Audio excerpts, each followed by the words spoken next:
Oi, deixa eu ver como é que fica melhor.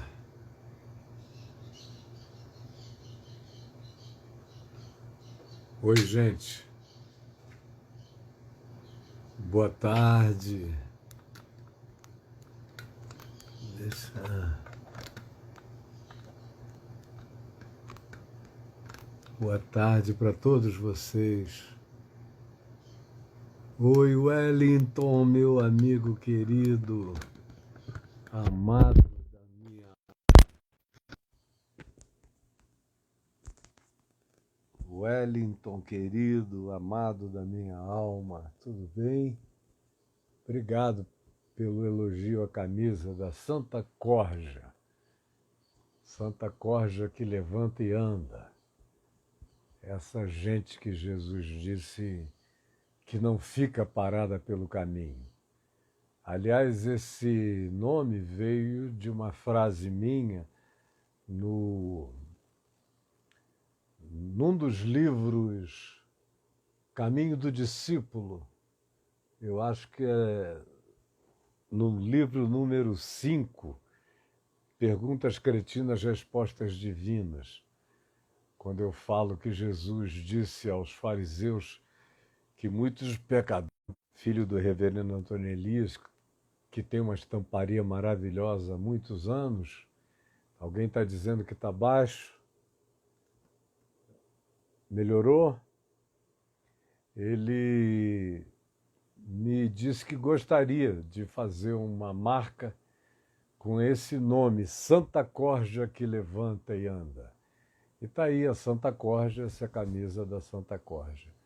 Travou para você, provavelmente, porque aqui em casa não podia estar melhor a internet. Está lotada, cheia, abundante. Então dê uma olhada aí na sua. Eu vou tirar, o pessoal está dizendo que está baixo.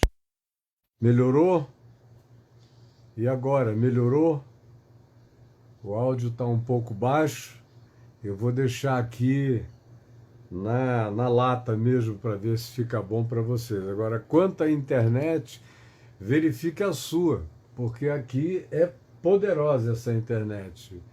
E antes de eu entrar, eu verifiquei, ela não tinha mais para onde crescer. Estava travando. Provavelmente muita chuva onde você esteja ou em algum lugar, porque aqui está muito boa e eu não vou poder ficar conversando sobre travamentos, tá bom? Ou vocês querem conversar sobre travamentos? Porque tem muita gente que vive uma existência travada. Se o tema é esse, está travando, está travando, está travando, deixa eu falar de travamentos e destravamentos. Então, quem sabe, alguém aproveita alguma coisa. Porque eu conheço, e a maioria das pessoas que eu percebo no curso da minha vida são pessoas travadas. É gente que passa pelo mundo, nasce num bercinho, depois é sepultado na terra ou é cremada, enfim, morre e viveu uma vida inteira travada. O que é uma vida travada? É uma existência que nunca solta os freios. É aquela vida que anda enquanto alguém diz acelera, o cara acelera com o pé no freio de baixo, e com o freio de mão puxado. Aí você diz para ele assim, você não vai a lugar nenhum. Acelera. E aí ele enfia uma primeira na reta e por mais que ele acelere, o carro é capaz de estourar a máquina. Mas não vai a lugar nenhum, como a Mary acabou de dizer aqui para nós. Eu sou travada, não consigo ter alegria, não consigo viver na graça. Eu estou travado, disse o Pablo Vieira, depressão resistente ao tratamento há 3 anos. É uma luta, é um travamento. Realmente gera uma paralisia E por mais que a pessoa tente se colocar adiante, e ela às vezes diz agora vai, aí faz um treinamento com coaches que propõem a destravar você. Vamos destravar você. Aí o destravamento supostamente é na base de alguns princípiozinhos, 1, 2, 3, 4, 5. Faça isso e você será destravado. Agora, para você aprender esse destravamento, você tem que pagar uma grana para ser destravado. Acaba ficando travado financeiramente, aí cai numa frustração enorme, porque diz todo mundo se destrava, menos eu, sem saber que os que se destravaram lá no curso que você fez foram aqueles que qualquer peteleco os colocaria para frente, eles não tinham nenhum problema mais sério. No entanto, fizeram o curso, aprenderam coisas básicas e foram adiante, porque só faltava a elas algumas informações básicas. Mas tem gente que, diferentemente disso, sofre horrorosamente. Horrorosamente. Uma depressão, por exemplo, é um dos piores travamentos que um ser humano pode experimentar. É algo que paralisa. Você fica sem braços, sem pernas, a mente coagula, os pensamentos se tornam densos de angústia, e é só angústia, angústia, angústia, dor. Aí você aponta um caminho e diz para a pessoa: você tem tantos dons, tantos recursos, tantos meios de fazer as coisas acontecerem, e por que que você não vai? Tenta ir. E quem não entende o significado da paralisia aflitiva de uma depressão, acaba se tornando uma pessoa opressiva para aqueles que estão vivendo nessa condição que é dificílima, que é horrível, que tem cura, mas que dá trabalho. E tem mais um detalhe: enquanto você está sob o esmagamento da depressão, toda perspectiva de esperança desaparece. A pessoa fica vazia de esperança, fica completamente oca. O miolo, o carnegão da vida e da esperança parece que entram num estado de ressecamento dentro do ser, e a pessoa não encontra esse elemento, não encontra essa medula existencial, uma medula existencial de ânimo, de nervos, de ímpeto, de decisão. Parece que ela entrou num estado de tetraplegia. E às vezes mais do que de tetraplegia. Há pessoas que, além de perderem os movimentos de produção na vida, também perdem os sentidos. Há determinados quadros mentais e depressivos que fazem com que a pessoa deixe de entender as coisas mais óbvias. Você explica, explica, explica, e ao final você diz: você me compreendeu? E você sabe que a pessoa entendeu as suas palavras, mas ela não conseguiu internalizar uma compreensão de vitalidade redentora para a sua própria vida. Então, ouvir, ela ouviu, mas levar para um lugar interior onde aquilo se transforme numa explosão de decisão para começar a viver e a reviver é outra coisa. É como o olhar. A maioria absoluta das pessoas que estão me vendo aqui agora não estão me ouvindo, estão também me vendo e ouvindo. Mas tem muita gente que só está vendo e está conseguindo perceber a minha voz. Mas e o eco? A depressão, gente, frequentemente cria um eco tão grande,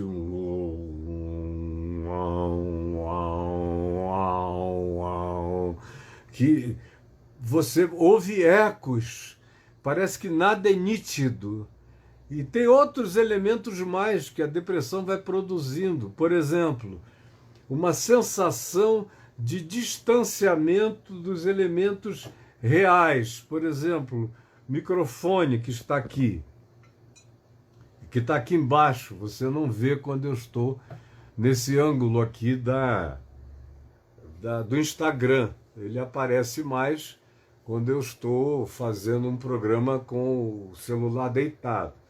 Mas o microfone capta, leva até você, no entanto é só eco, e você não consegue saber quais são os elementos nítidos daquela comunicação que podem botar você num caminho, numa vereda de vida. E a agonia é enorme, como eu estou vendo aqui, as pessoas dizendo: é assim que eu estou, exatamente, pastor.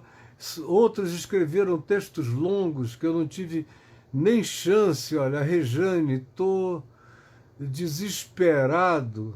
Rejane e Emanuela, não tenho nada em casa.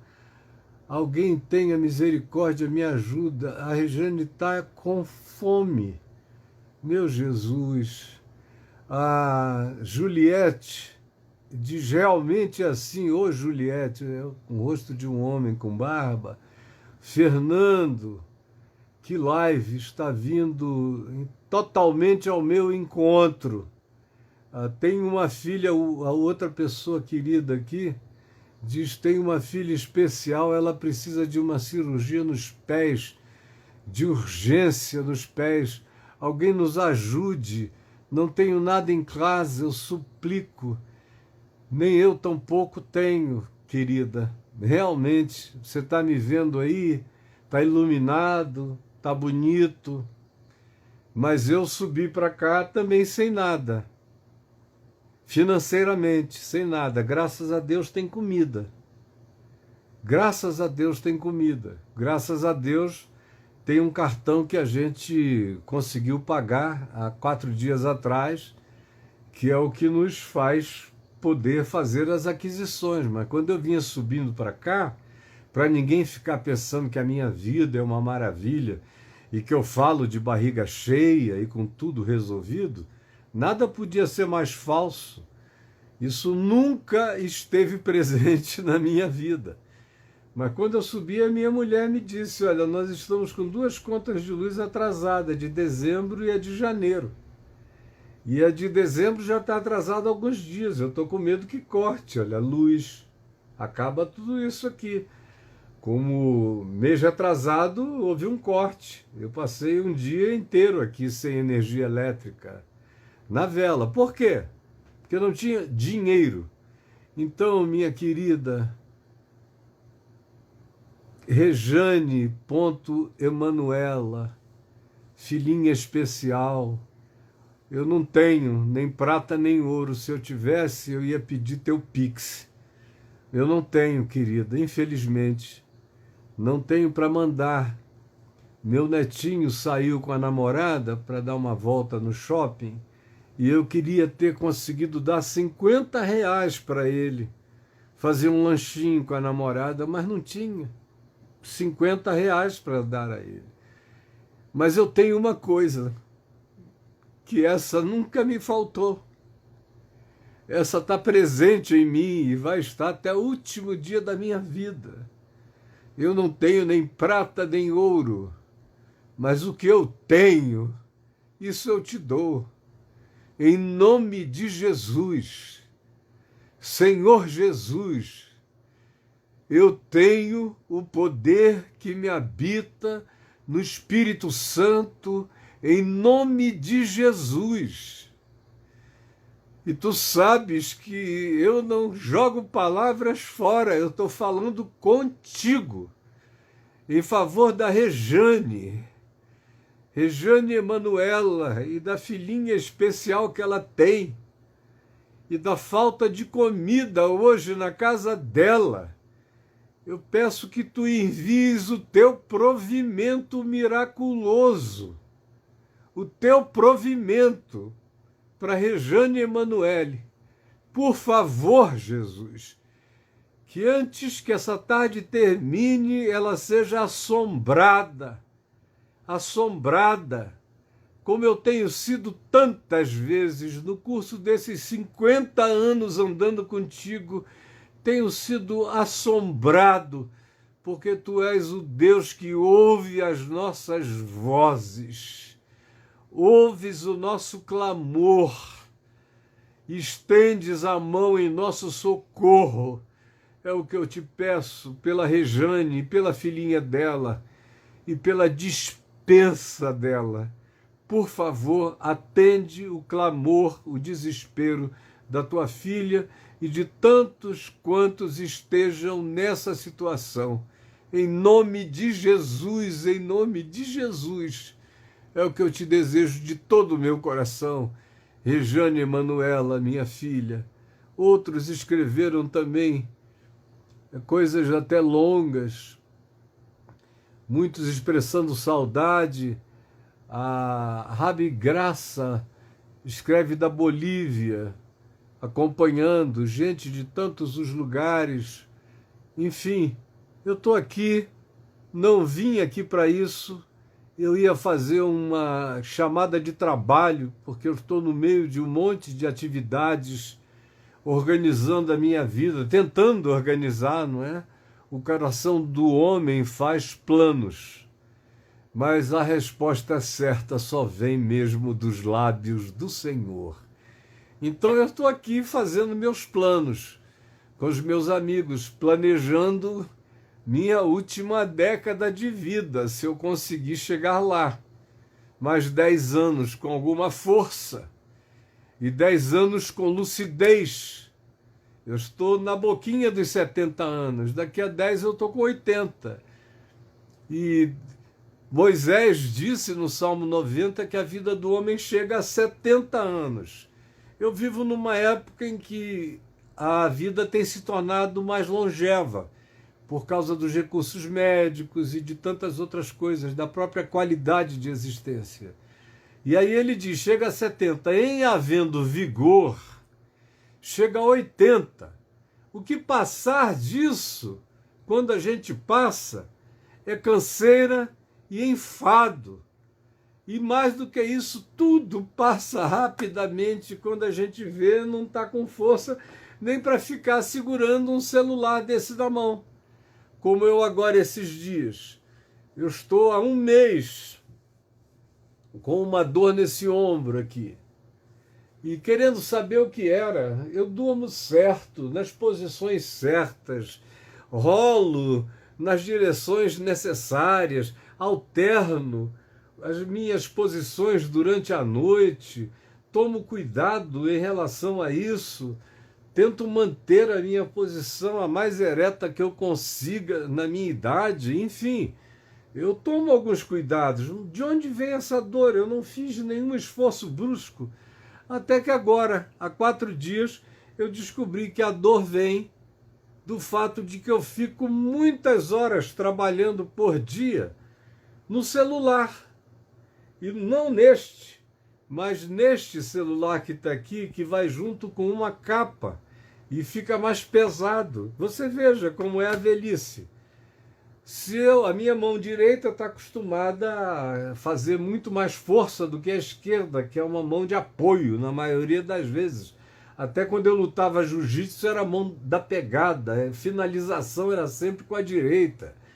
E no futebol, eu chutava com a perna esquerda, bem, mas a direita era, obviamente, a minha preferida. Então, eu protegia com a direita ou com a esquerda, mas quando eu queria uma coisa precisa, era com a direita. Então, eu sou destro e eu uso a mão esquerda para segurar o celular e digito com essa aqui. Eu não sou como os meus netos que fazem tudo com esses 2 dedões.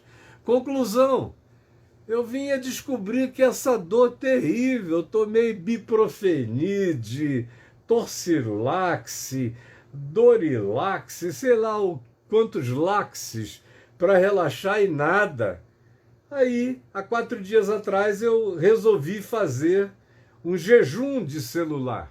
Aliás, tem 6 dias. E nós passamos um final de semana, Adriano e eu, sem pegar, eu particularmente, nem olhei para o celular, desliguei e deixei lá. Quando foi segunda-feira, eu estava sem dor. E eu me perguntei o que será que aconteceu para a dor ter passado. Aí eu falei, bom, será que pode ter sido o celular? Aí fiz a experiência. Passei a segunda-feira trabalhando nele. Aparentemente um trabalho idiota. Você apoia o braço aqui no corpo, fica com ele segurando aqui, escrevendo, respondendo. Muita coisa para responder, para trabalhar, para resolver. São conversas de trabalho, ou então vídeos de trabalho. Quando eu posso postá-los aqui e ficar parado falando, é ótimo. Mas às vezes eu estou na rua e o trabalho continua. Você vai para um canto, faz uma chamada de vídeo, fica segurando ali 15 minutos, conversando e vai forçando. Agora, isso jamais aconteceria aos 60 anos, aos 50, aos 40, mas quando você chega aos 70, ou está na boquinha deles, é uma coisa fácil de acontecer. Como diz o livro de Eclesiastes, o gafanhoto vira um peso. Leia lá em Eclesiastes, no capítulo 11, como o gafanhoto vira um peso. Tudo vai pesando. Então eu tenho que aproveitar o que eu quero. Eu não dediquei a minha vida a qualquer outra coisa a não ser ao Evangelho. Então eu quero aproveitar os próximos 10 anos com o melhor que eu possa, para pregar da melhor forma e usando todos os meios possíveis o Evangelho. E é nisso que nós estamos trabalhando, eu e mais uns 4 ou 5 amigos, pensando, vamos ver o que a gente consegue, e se um pouco mais adiante Deus me permitir, eu quero inclusive voltar à televisão, nem que seja por uma arrancada final, porque não é possível ver tanta loucura na televisão sendo falada por tanta gente completamente desmiolada, sem nenhum espírito de Cristo e sem inteligência humana sequer, fazendo loucuras, vendendo a idiotice como palavra de Deus. Chega! Então, eu sei, e eu vim aqui fazer essa chamada de vídeo, de trabalho, quando o meu amigo disse, olha, eu vou precisar de mais uns 45 minutos, ou 1 hora, eu falei, eu vou aproveitar e vou falar com os meus queridos aqui numa live. E quando eu entrei e começaram a dizer que estava travando, me sugeriu um tema. Gente travada, como eu sei que tem muita gente falando aqui mais adiante, eu parei lá em cima, mas tem muita gente travada, deprimida, aflita, e eu quero conversar com você a respeito disso, não hoje, porque senão quem vai ficar esperando muito tempo é o meu amigo. Meu amigo, alguém aqui me falou, Caio, eu estou terminando de ler o Nefilim, muito bom. Leia sabendo que tem 3 ou 4 camadas de leitura ali, viu? Tem a leitura explícita e tem outras camadas embaixo. À medida em que você for lendo ou relendo, você vai ver que ele está carregado de um monte de coisas. Tem inclusive alguns códigos lá que no tempo próprio eu vou explicar. Tem gente aqui falando que é amigo Pneuma Maquina, fala, amigo, é o Armando. Trabalhamos juntos na Vindi. Se for o Armando que eu estou imaginando, foi alguém que chegou lá na Vindi, eu o contratei, ele era de um banco, eu contratei, ele tinha sofrido um acidente, chegou todo machucado. lá na Vinde alguns anos atrás e trabalhou não sei quanto tempo. Eu o chamei porque percebi que ele não teria muitas alternativas, machucado como ele estava. Eu creio, não me lembro mais, faz uns 30 anos, eu creio que foi um acidente. Aí alguém diz aqui, o Leon Barros, Filminho, se chamaram ao seu senhor de Belzebu, quanto mais a vocês, meus seguidores. Ele deve ter errado a palavra filminho. Eu não sei de quem que ele está falando, mas Jesus foi quem disse isso. Se chamaram a mim de Belzebu, quanto mais aqueles que me seguirem. E eu estou mais do que acostumado a isso. Eu passei a minha vida toda, desde jovem, tendo que lidar com a contradição humana. Tem o Daniel, meu filho, está aqui dizendo, estão pedindo o seu Pix, pedindo para você confirmar. Meu Pix eu não tenho de cabeça, mas você, Dani, que está aí, fale com a sua mãe no paralelo e poste aqui o meu Pix, tá bom? Mas é o que passa do papo de graça sempre. Eu não sei, eu nunca sei nada. Eu já estou, por exemplo, sem usar a minha identidade de cabeça, nem o meu CPF de cabeça, há 20 e tantos anos, desde que eu parei de assinar cheques e cheques e cheques e de ter aquela multidão de funcionários e tal, eu nunca mais precisei cuidar disso. E tudo aqui em casa é feito pela Adriana. E quando chego aqui em casa para entregar alguma coisa, como ontem, a pessoa pergunta, a sua identidade, qual é? Eu digo, desculpa, meu amigo, começa com 080, mas o resto eu esqueci. E o seu CPF? Eu digo, aí é pior ainda, é mais comprido.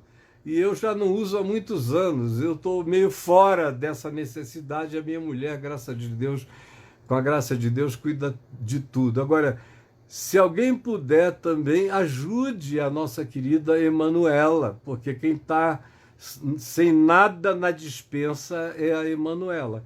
Clique aqui, pode passar o vídeo, clicar, ou então eu peço para a Emanuela, está aqui, Rejane Emanuela, olha aqui, o Pix dela está aqui posto, olha. Rejane Emanuela, @restaurante _ @de_casa. É meu CPF, o Pix dela é 07133703432. Se eu tiver entrado aqui e a única coisa que eu conseguir nessa entrada for ajudar a minha querida Rejane Emanuela no seu clamor, eu te agradeço de todo o meu coração, Jesus, porque eu entrei por um objetivo e para um propósito, ajudar a Rejane Emanuela, embora eu mesmo não soubesse de nada. E eu mesmo não vim aqui falar da minha própria necessidade, eu não trato das minhas coisas assim. No entanto, a Rejane está precisando e ela só escreveu porque ela está muito aflita. Eu vou repetir mais uma vez, @restaurante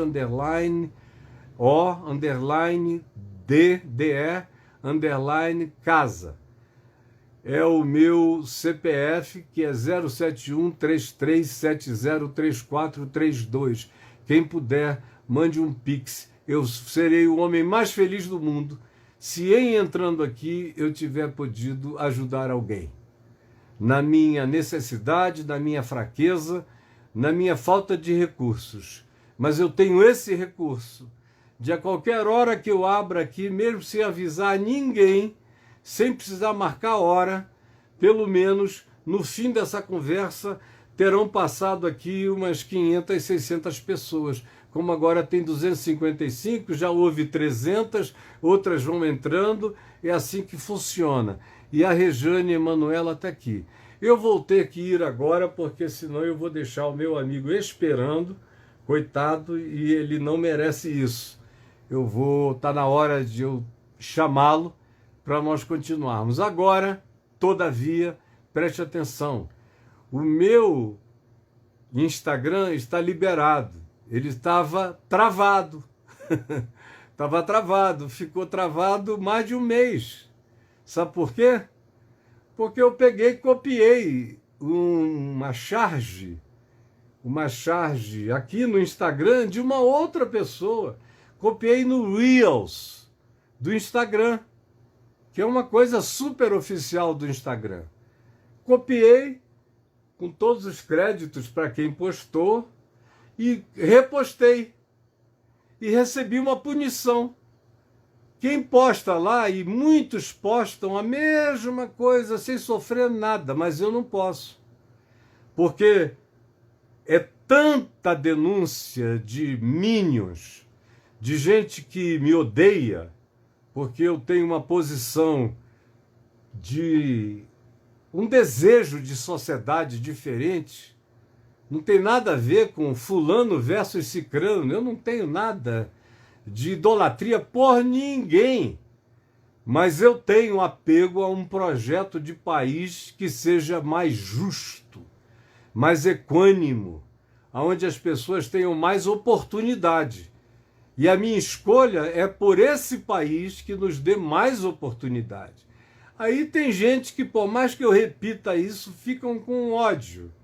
E eu estou acostumado, a minha casca vem lá do Paleolítico, eu não sei nem de quanto tempo atrás que essa casca é tão grossa, não dói em mim. Eu só acho uma pena, porque você fica perdendo a palavra da vida, a palavra da lucidez, a palavra da sabedoria, a palavra da graça, a palavra da edificação, por causa das suas rabugices, das suas idiosincrasias, dos seus fanatismos, que proíbem você de abrir o coração para receber algo com graça.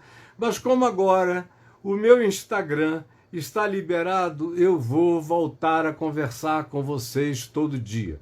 Vou inclusive combinar com o meu pessoal aqui qual é a hora exata da entrada diária, porque não só o Papo de Graça vai recomeçar, eu só estou esperando esse tempo de trabalho ser concluído com os meus amigos, para eu ficar com a cabeça livre para fazer as próximas coisas. O Papo de Graça vai ser reduzido a 1 hora por dia, não mais 2 horas, mas 1 hora.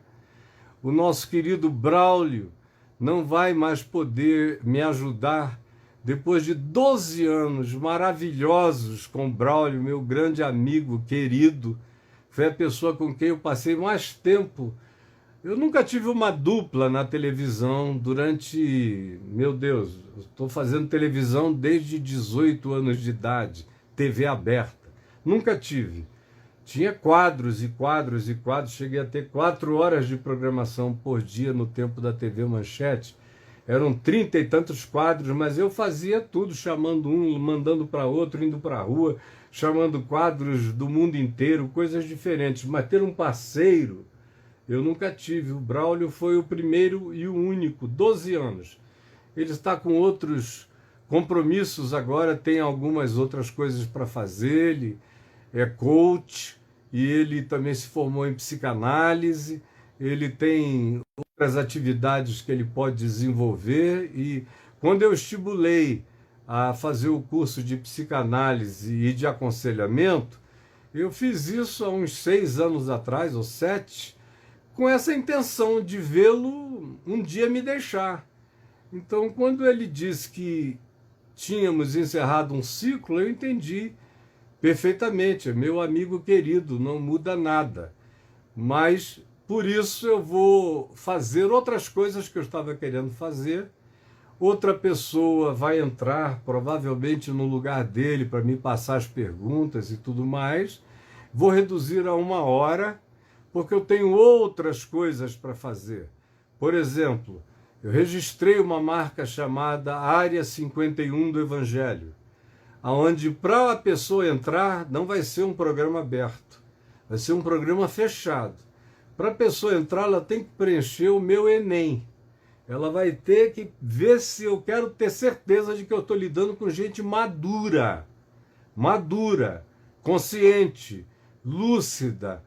porque é um programa que só vai tratar daquelas coisas que o cristianismo não trata nem sabe tratar, a igreja não sabe nem pensar no assunto, os pastores têm medo das temáticas, e quando você vê pessoas falando, geralmente é falando erradamente a respeito, chutando a bola para fora do estádio.